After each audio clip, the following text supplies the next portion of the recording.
ભરૂચના ચાવજ ગામની રાધે રેસિડેન્સીમાં તસ્કરો ત્રાટક્યા। 3 મકાનોને નિશાન બનાવી સોના ચાંદીના દાગીના અને બાઇકની ચોરી કરવા આવેલા તસ્કરોના સીસીટીવી ફૂટેજ બહાર આવ્યા છે। સીસીટીવીના આધારે સી ડિવિઝન પોલીસે તપાસ શરૂ કરી છે। તો તસ્કરોની કરતૂત સીસીટીવીમાં કેદ। રાજકોટમાં દોશી હોસ્પિટલ નજીકથી સ્કૂટરની ડેકીમાંથી લાખોની ઉઠાંતરી થઈ છે। સ્કૂટરની ડેકી તોડીને શખ્સે ₹3 લાખની ઉઠાંતરી કરી। એક્ટિવા પર આવેલ 2 શખ્સોએ આપ્યો ચોરીને અંજામ। તો માલવીયા નગર પોલીસે ગુનો નોંધવાની તજવીજ આરંભી છે। સમગ્ર ઘટનાના સીસીટીવી ફૂટેજ પણ સામે આવ્યા છે।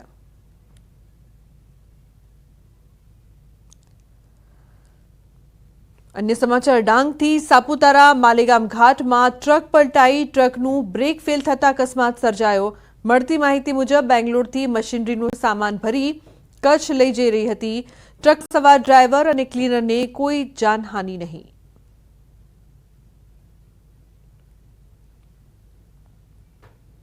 તો સુરતમાં 20 રૂપિયાની લેતી દેતી મામલે દુકાનદાર અને ગ્રાહક વચ્ચે મારામારી।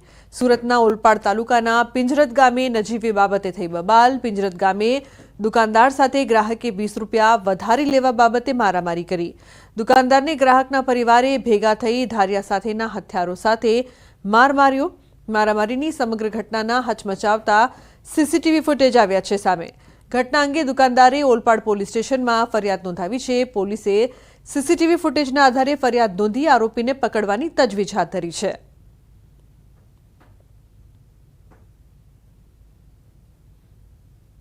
તો અમરેલી જિલ્લામાં 4 વર્ષીય બાળકી પર દુષ્કર્મની ઘટના સામે આવી છે। બાળકીના સગ્ગા કાકાએ જ તેની પર દુષ્કર્મ આચર્યું છે। નરાધમ કાકાએ ચોકલેટની લાલચ આપી માસૂમ બાળકીને રૂમમાં બોલાવી દુષ્કર્મ આચર્યું। જોકે નવાઈની વાત તો એ છે કે આ સમગ્ર ઘટનામાં બાળકીની કાકી પણ સંડોવાયેલી હતી। ખાંભા પોલીસ સ્ટેશનમાં પોક્સો અને બળાત્કારનો ગુનો નોંધાયો છે। તેમજ પોલીસ દ્વારા આરોપીની પૂછપરછ શરૂ કરાઈ છે।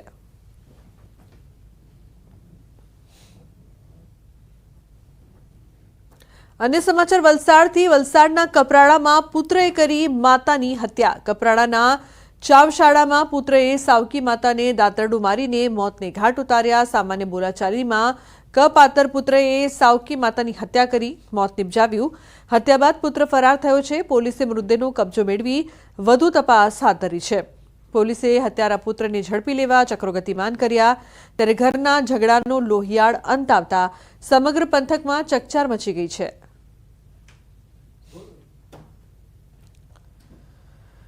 તો નવસારીના ગણદેવીના દેવસરના આગકાંડમાં મોતનો આંકડો 4 પર પહોંચ્યો છે। દેવસર ગામે જયપુર ગોલ્ડન ટ્રાન્સપોર્ટના ગોડાઉનમાં આગની ઘટનામાં વધુ એક શ્રમિકનું મોત નિપજતા ચકચાર મચી। આગમાં ગંભીર રીતે દાઝેલા અને વલસાડ સિવિલ હોસ્પિટલમાં સારવાર લઈ રહેલા 50 વર્ષીય હેમંત શંકરરાવ જાંબેરકરનું સારવાર દરમિયાન મોત થયું છે। અગાઉ ગોડાઉન મેનેજર મજૂર અને બચાવવા આવેલ યુવાન મળીને 3ના મોત થયા હતા।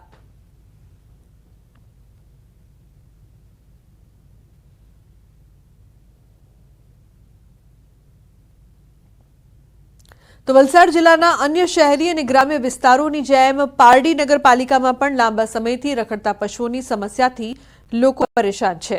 જાહેર રસ્તા પર પશુઓ અડીંગો જમાવીને બેઠા હોય છે, જેને કારણે અવરજવર કરતા વાહન ચાલકો પરેશાન થાય છે। તો બીજી તરફ અમુક લોકો પશુઓના હુમલાનો શિકાર પણ બનતા હોય છે। 2 દિવસ અગાઉ બનેલ ઘટનામાં પિતા પુત્ર ઇજાગ્રસ્ત થયા હતા। રખડતા પશુએ પિતા પુત્ર પર ગંભીર રીતે હુમલો કર્યો હતો। જાહેર બજારમાં બનેલી આ ઘટનાના કારણે ચકચાર મચી ગઈ હતી। આથી રખડતા પશુઓની સમસ્યામાંથી છુટકારો મેળવવા અનેક વખત સ્થાનિકોએ પાલિકાને રજૂઆત કરી હતી। આખરે પારડી નગરપાલિકાનું ઊંઘતું તંત્ર જાગ્યું છે અને હવે શહેરમાં અડીંગો જમાવતા રખડતા પશુઓને ઝડપી પાડવા પ્રયાસો હાથ ધર્યા છે।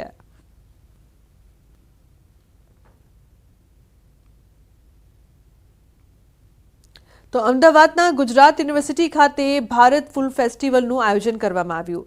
14 થી 17 તારીખ સુધી આ ફેસ્ટિવલ ચાલશે। ગુજરાત મીડિયા ક્લબ તેમજ ગુજરાત ટુરિઝમના સંયુક્ત ઉપક્રમે ફેસ્ટિવલનું આયોજન કરાયું છે, જેમાં મુખ્યમંત્રી ભૂપેન્દ્ર પટેલ અને ગૃહ રાજ્યમંત્રી હર્ષ સંઘવી પણ હાજર છે। આ એક્ઝિબિશનમાં મીડિયા ફોટોગ્રાફરના ફોટો અને કલાકારોના ચિત્રોનું પ્રદર્શન યોજાયું।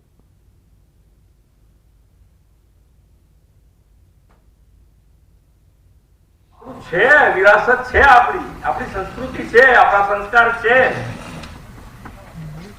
તો આપણે આપણા સંસ્કાર, આપણી સંસ્કૃતિ, આપણી વિરાસત એ બધાને સાથે રાખી અને ગુલામીની માનસિકતામાંથી દૂર થઈ અને 21મી સદીમાં જન્મેલા યુવાનો, જેને આપણે જેન ઝી કહીએ છીએ, એ પેઢી ગુલામીના દબાવ અને પ્રભાવથી મુક્ત હોય એ આપણે સુનિશ્ચિત કરી અને આપણે સૌ સાથે મળીને આગળ વધીએ. એના ઇતિહાસને, એની સંસ્કૃતિને રક્ષણ કરનાર અને ભવિષ્યનું ગુજરાતને બનાવનાર સૌ યુવા સાથીઓ, એવા સૌ વિચાર શૈલીવાળા લોકોનો આ એક સંગમ છે અને આ એક પ્રયાસ, એ એક ઉત્તમ પ્રયાસ છે અને આવા જ પ્રયાસો થકી આપણે આપણી સંસ્કૃતિની જાળવણી બી કરી શકીએ છીએ અને આપણું ભવિષ્યનું ચિંતન બી સાથે મળીને કરી શકીએ છીએ. આણંદની પાલિકા સંચાલિત ટાઉન હોલમાં હાલ રિનોવેશન અને ફાયર સેફટી અંતર્ગત કામકાજ ચાલી રહ્યું છે, જેના કારણે આણંદનો 40 વર્ષ જૂનો ટાઉન હોલ હાલ બંધ છે. જેના કારણે આણંદ, કરમસદ અને વિદ્યાનગરમાં કાર્યરત શૈક્ષણિક, સામાજિક અને ધાર્મિક સંસ્થાઓ તેમજ અલગ અલગ જ્ઞાતિના લોકોને કાર્યક્રમો માટે મોંઘા ખાનગી હોલ અને પાર્ટી પ્લોટ ભાડે રાખવા પડે છે, જે ખર્ચાળ સાબિત થાય છે. જેથી હોલ જલ્દીથી શરૂ થાય તેવી લોકો માંગ કરી રહ્યા છે. તો આ તરફ એવી પણ ચર્ચા થઈ રહી છે કે આણંદ ટાઉન હોલ આટલા વર્ષો સુધી ફાયર સેફટીની સુવિધા વગર કાર્યરત રહ્યો અને કોઈ દુર્ઘટના નથી સર્જાઈ તે આણંદના શહેરીજનોનું સદભાગ્ય કહેવાય. પરંતુ છેવટે ફાયર સેફટીની સુવિધા માટે આ હોલ થોડા દિવસો માટે બંધ કરાયો છે. 40-50 વર્ષ જૂનો આણંદનો ટાઉન હોલ કુદરતની કૃપાથી અત્યાર સુધી કોઈ પણ એવો બનાવ બન્યો નથી. જો બનાવ બન્યો હોત તો તેની જવાબદારી કોણ લે?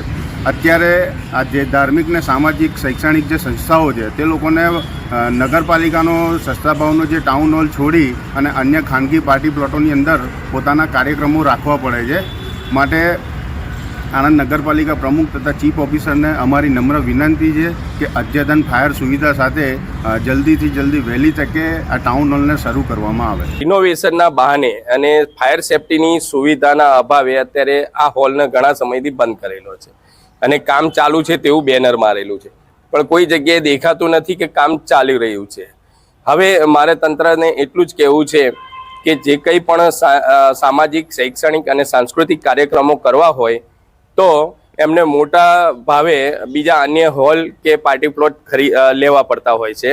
આ એટલા માટે નગરપાલિકાએ ટેમ્પરરી ફાયર સુવિધા ઊભી કરી અને લોકોને આ ફરીવાર ઉપયોગમાં લઈ શકાય, લોકોનો લાભ લઈ શકાય એ માટેનું આયોજન કરેલ છે. વધારેમાં વધારે 10 થી 15 દિવસમાં આ કામ પૂર્ણ થઈ જશે અને ટાઉન હોલ શરૂ થઈ જશે. તો અમદાવાદના થલતેજમાં 36 મીટર રોડ પહોળો કરવા બાબતે સ્થાનિકોનો વિરોધ સામે આવ્યો છે. 36 મીટર રોડ પહોળો કરવા મામલે તંત્ર દ્વારા 7 મીટર સુધીના મકાનોને તોડી પાડવાની વાત કરતા રહીશો ચિંતામાં મુકાયા છે. મહત્વનું છે કે થલતેજ વિસ્તારમાં મેટ્રો રેલની નજીક આવેલા 2 ફ્લેટને તોડી પડાયા બાદ આ રોડ 36 મીટર પહોળો કરવામાં આવશે, જેથી ટ્રાફિકની કામગીરીમાં મોટો ફાયદો થશે.